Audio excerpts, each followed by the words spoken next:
Are you a content creator looking for a space to create and elevate your brand? Well, look no further. The Core Queen Podcast Studios is now open. Core Queen Podcast Studios offers spaces for content creators to record or to live stream their podcast. Whether you're an aspiring creator or you're a seasoned vet, the Core Queen Podcast Studios is here for all your content creator needs. Visit corequeenpodcaststudio.com for more info. That's corequeenpodcaststudio.com today.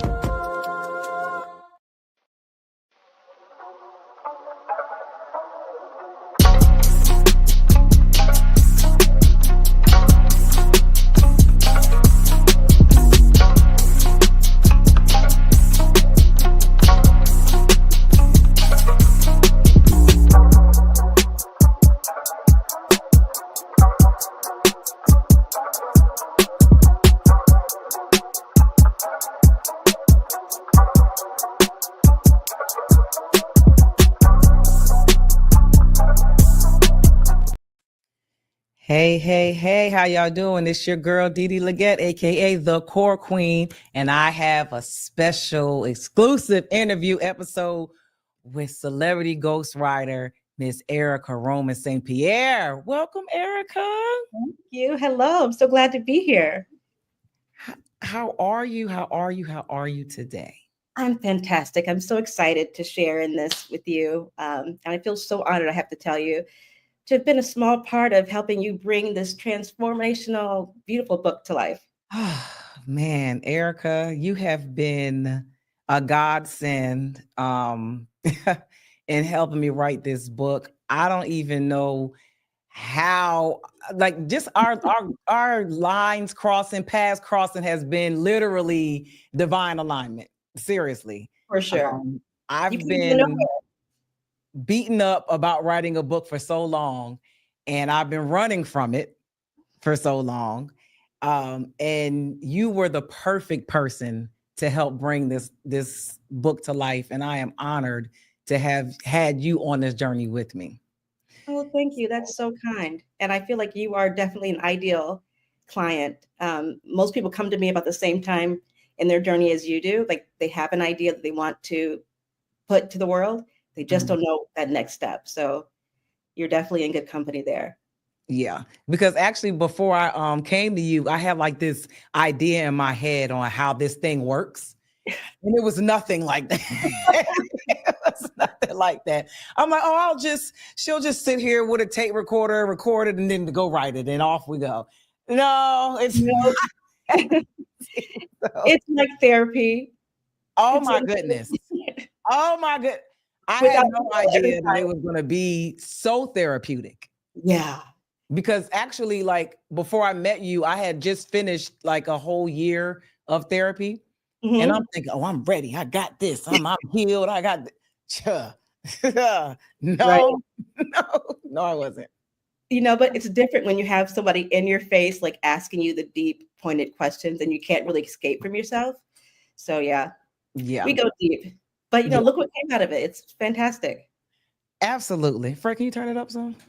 Absolutely. I agree with that. And so I wanted to give my viewers a little insight and inside view of how we even got to this point. Right. Because it is definitely a huge shift from what my audience is used to seeing, because I'm always interviewing guests. I'm always digging in people's business and holding them accountable and, you know, trying to figure out what caused them to do this, that, and the third. So I thought it would be a disservice for me to put out a book and them not understand why. Right.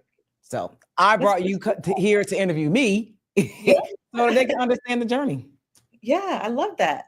I got to say that when I first started working with you, what stood out to me most was your bravery. And like, I'm going to tackle this subject matter, no matter how difficult it gets. And you really stayed committed to the process. You didn't backtrack even when it got difficult. And it gets difficult for everybody writing these books because you're having to take a deep look at your background, your history, yourself, where you've been, where you're going. And I just kind of like to find out, what's your actual why before we get too much deeper? Like, why did this book come about in your own words? My why was I needed to heal fully. And I know that I'll never be completely healed, but there were things that I did talk about in therapy, but there were also things that I didn't. And I felt like the only way for me to completely get it out and face it, because I'm still facing it as I read, as you know, as I read the chapters, and I'm like, okay, I gotta really see this for what it is, acknowledge it, and process it, because I wasn't doing that. I was still running from it. So I think the why on a larger scale is I need for other people to know that they can overcome it. Yeah. Because there are certain things in this book that are just mind blowing. They're going to be mind blowing to people, and they're not going to understand how I'm still standing. So the Exactly. why I want you to know that you can. It gets better. Yeah, for sure. Even before you started writing, before you started this process, I could tell or I could feel there was a moment, like a turning point in your journey when you knew this book like absolutely had to be written. Like we talked about going in different directions and we made this format. And why? Because you want to help other women who've been in your same circumstance. So I'd like to find out, like, when did you specifically say, it's now, I'm writing this book now? That moment happened when I finally decided to end or accept the ending of my last relationship that ended last year. Because there was a time where he told me that I wasn't famous enough to write a book, that nobody would care about my story. It just didn't make sense for me to write a book. Like, who cares? And at that point, I hadn't shared much of anything with him when it came to my childhood. So I just knew that that was the point where I needed to be heard, because I felt like I had been silenced for a long time, especially by him. Right. Yeah, and you told your story with such honesty. It's pretty amazing that he would even say something like that to you. Yeah, and I think also now I'm connecting these dots. I don't think I did then, but now I'm connecting the childhood trauma dots from that relationship and how they related to each other, and why I was accepting those words from him, why I was accepting the bare minimum from him. Yeah, because you can see it so much clearly now, right? Yes. Yes. Yeah. So as a client working with a ghostwriter, talk to me about like the emotional journey just in telling the story. Like, were you embarrassed to share these things with me? How did that opening up feel to you? I think some parts I was embarrassed, because I never really shared them with anybody. And I think when it comes to being a victim of certain things, we blame ourselves, because like, who's going to believe me if I tell this story? And do I deserve it? Like, did I deserve it? Like, we go through a lot of things that we just blame ourselves. So it's kind of like embarrassing, as if we did something wrong. Exactly. Yeah. Yeah. And there should be no embarrassment or shame attached to it. So I think you've done a phenomenal job of kind of walking through it, the hard part, and getting to the other side. And that's one thing that really captivates me about you, is like your dedication to helping women in your community and the broader community, daughters, mothers, caregivers, to find their purpose. I think that's really beautiful. Yeah. Thank you. Yeah. And it's funny because remember, we tussled back and forth with doing a novel versus doing a self-help book. Right. And at first I leaned towards the novel, because that would be the easy way out, right? For me. Like, so, but then I remember telling you, no, that would be self-serving. And that's not what I wanted. I wanted to help people. Yeah. When you talk about a novel being the easier way, not that it's easier to write, but when you're doing a novel, like based on a true story, you can like let yourself slide on some things. You can gloss over some things, but with the self-help, it's direct. It's right. It's right to the heart. Yeah. That's pretty cool. Yeah. What stories in your childhood, or like the women that you've been involved with, like what helped them, the women in your community, have any of those influenced your writing or your goals? Or did that affect working with me at all? In my childhood, of course, my grandmother will always be the number one influence, because she just embodied resilience. She showed me so many things that I can't even imagine not learning from her. just being so strong, having so many children. My grandfather died early. So just her in particular, but also this is funny because, of course, my mother was addicted to drugs for most of my childhood. And the women that were also addicted to drugs around her, that those women somehow figured out how to not neglect their children. There were a group of women that showed up for their kids, even in their addiction. Right. And maybe I had a little resentment because why couldn't my mom? Yeah. So I think those women kind of molded some of the story in the book as well. That makes perfect sense. Overall, if you think about your journey and like as your book is complete now and about to be released, what's the most important overall message you think you want women and caregivers to walk away from after they finish that last page of your book? That the cycle doesn't have to continue.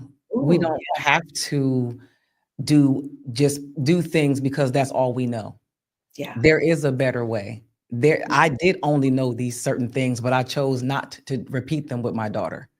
So there are different things that we can teach our daughters, and we can break the cycles. It doesn't have to keep going if we choose to stop repeating the same things over and over again. Love it. Talking about your title, I think it's so powerful and I'm so glad that we came across it. What does breaking the cycle specifically of childhood trauma mean to you?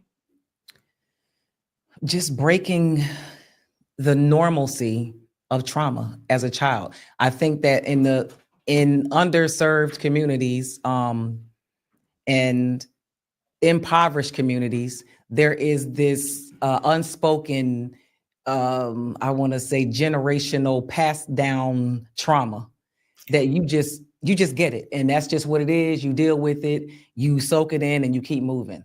It's just a thing that you get, you inherit it, and this is what we have.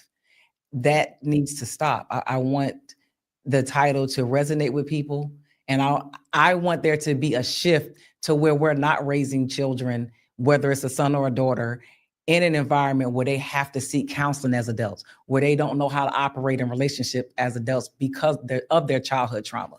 There has to be some break in this cycle to where we're not raising a whole generation of people who need therapy all the time. Exactly. And also talk about how and why we decided to make the book specific to daughters. Because it was super important to me, especially in this current environment, when it comes to women. We are held at a different standard and not really provided the space that I think we should have when it comes to young girls. Number one, we aren't enforcing the standard of protecting our womb, which is super important.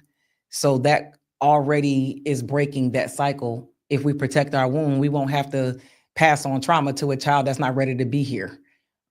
Daughters are super important because they are the foundation of the family. We're the backbone. From us, everything is born. We birth it all. So we gotta be super intentional about how we raise daughters. They have to have strong dads around them. They have to have strong moms. There has to be a balance there. So our daughters need to know how to be emotionally intelligent, because if they're not, they can ruin their lives by acting in certain ways that don't make sense just because they're being emotional. Just because we're wired emotionally doesn't mean you have to act emotionally.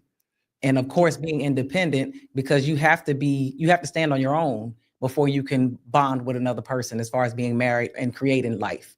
So I wanted to specifically target girls because I know that I was almost on the trajectory to raise a wounded daughter, because I was projecting my wounds and my trauma onto her early because I was young, raising a daughter.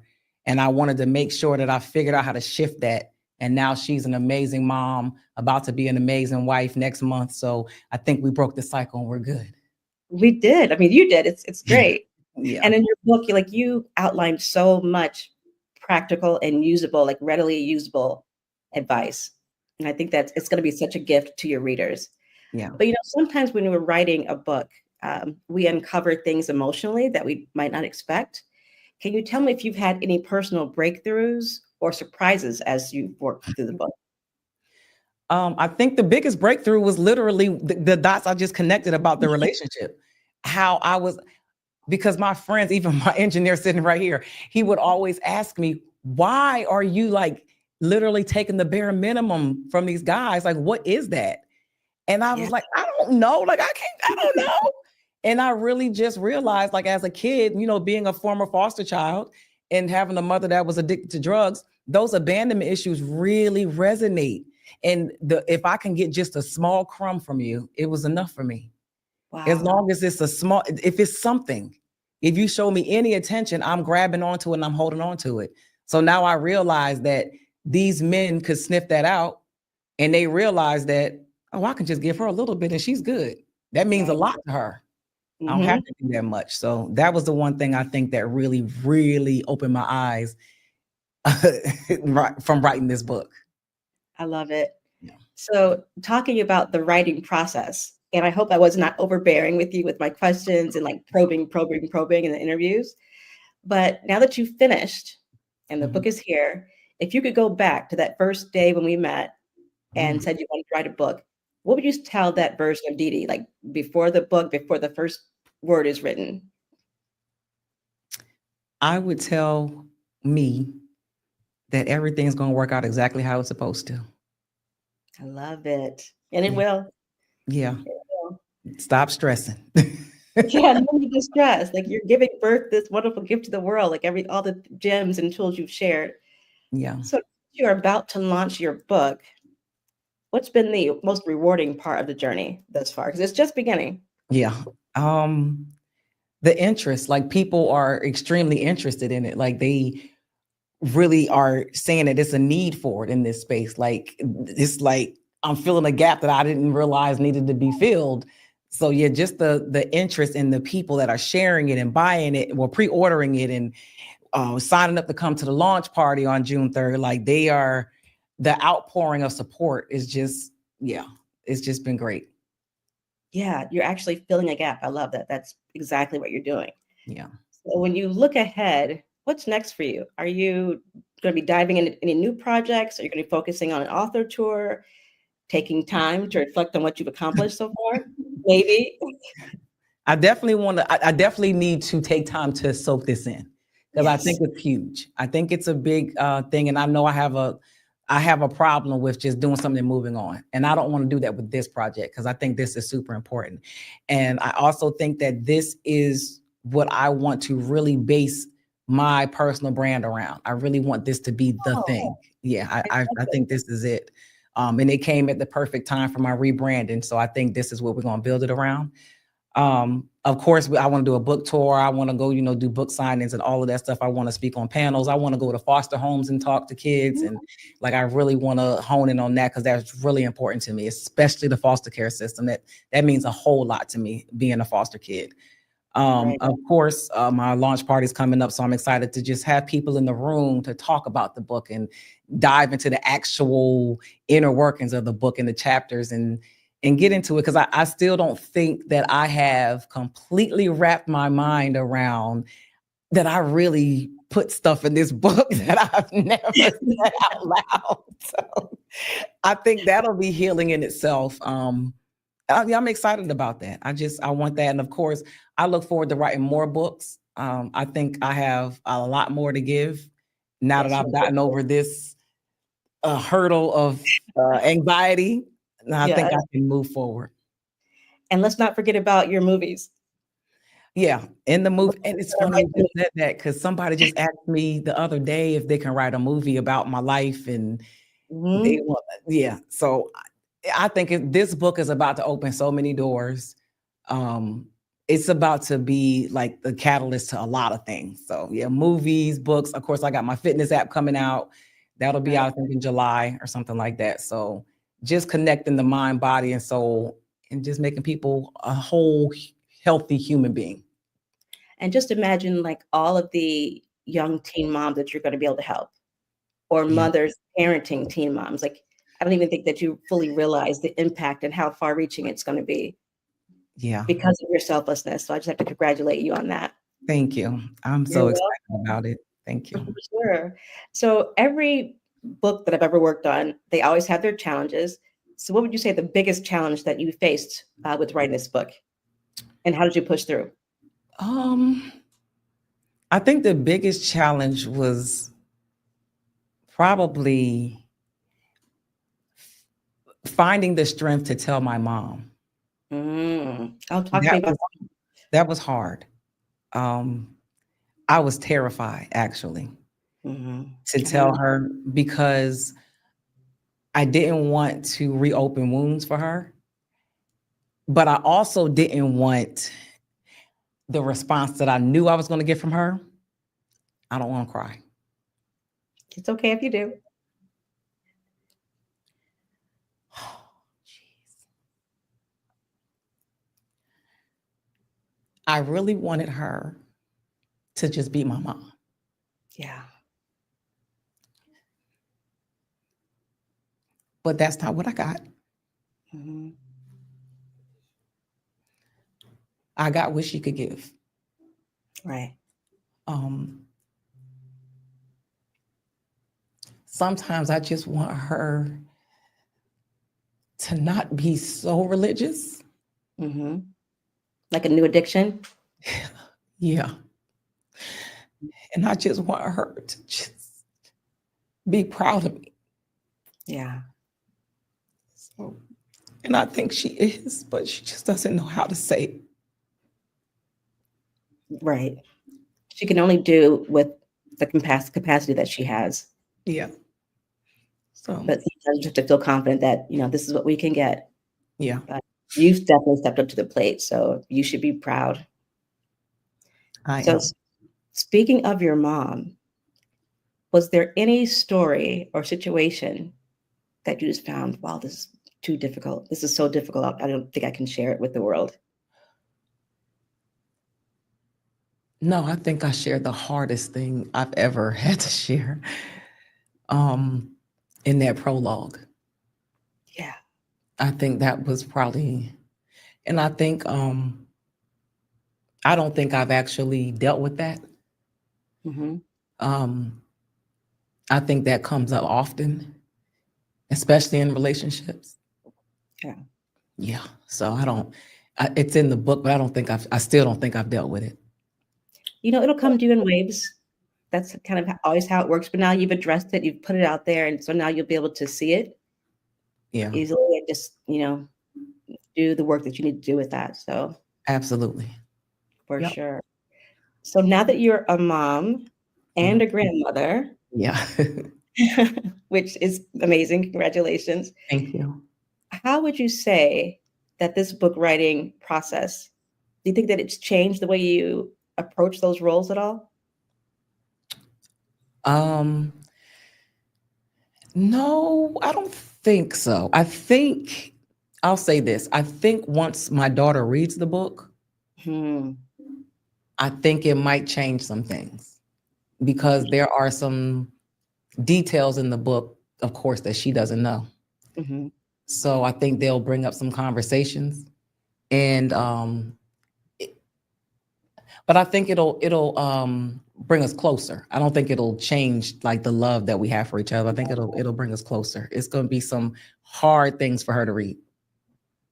Definitely, for sure. What about your role as grandparent? That's fun. Like,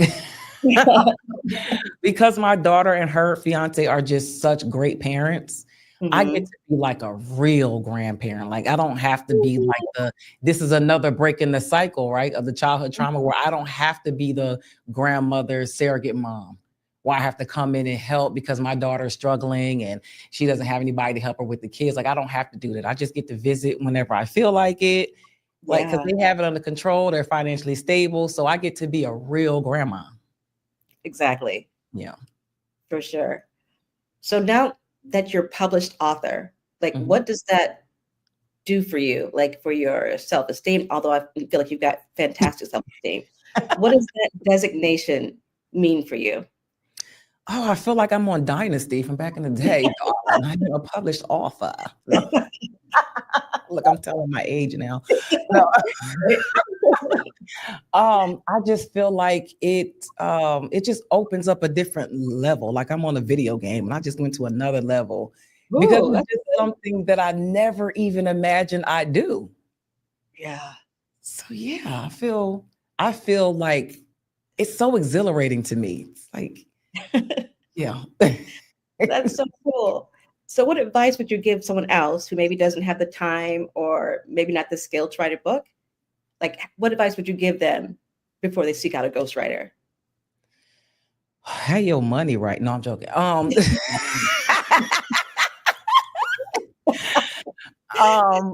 would well, first of all, you need to know, first of all, you got to have something interesting to write about. Yeah. And you have to have something that people want and need. Mhm. Because one thing that I've realized with talking to people on my show is people have a lot of ideas that they think are good ideas, Yeah. but nobody wants them. And then they fizzle out. Mhm. So it has to be a need for it. And it can't be, oh, I saw somebody else do this, so I'm going to do it. It has to be authentic, relatable. Mhm. And you really have to have like the pieces together that you really want to present to the world so it makes sense. Right. Yeah. And your coins. Gotta have your coins. And your coins. Yeah.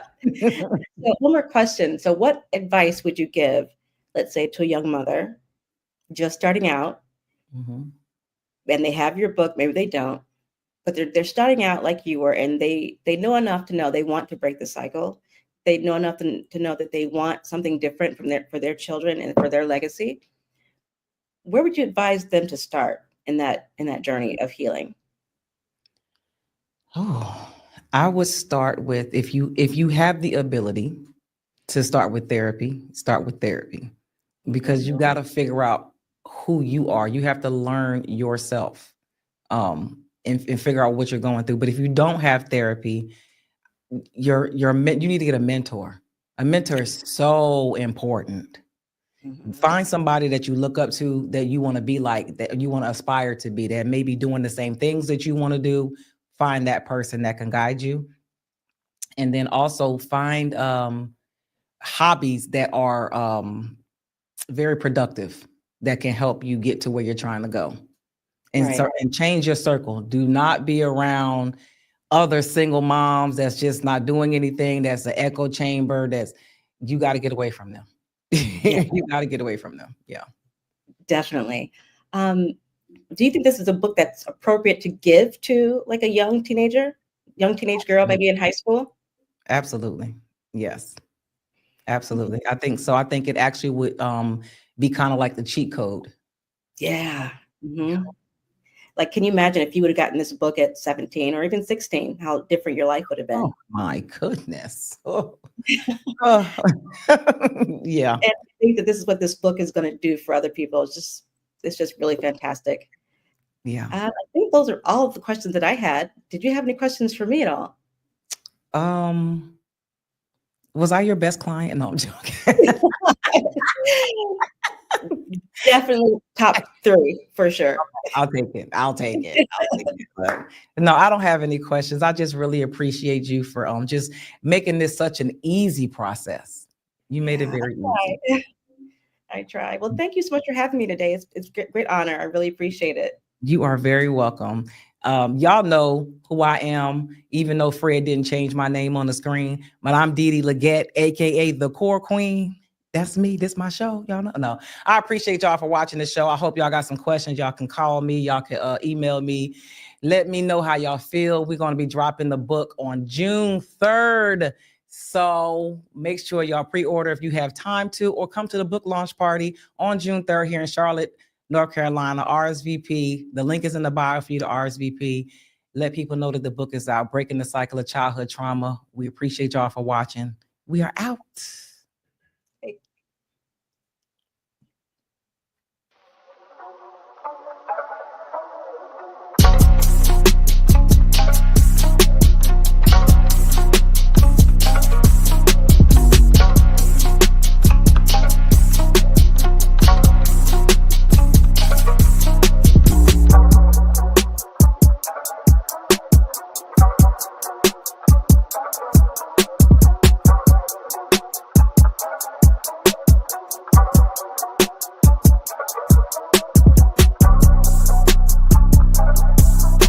Are you a content creator looking for a space to create and elevate your brand?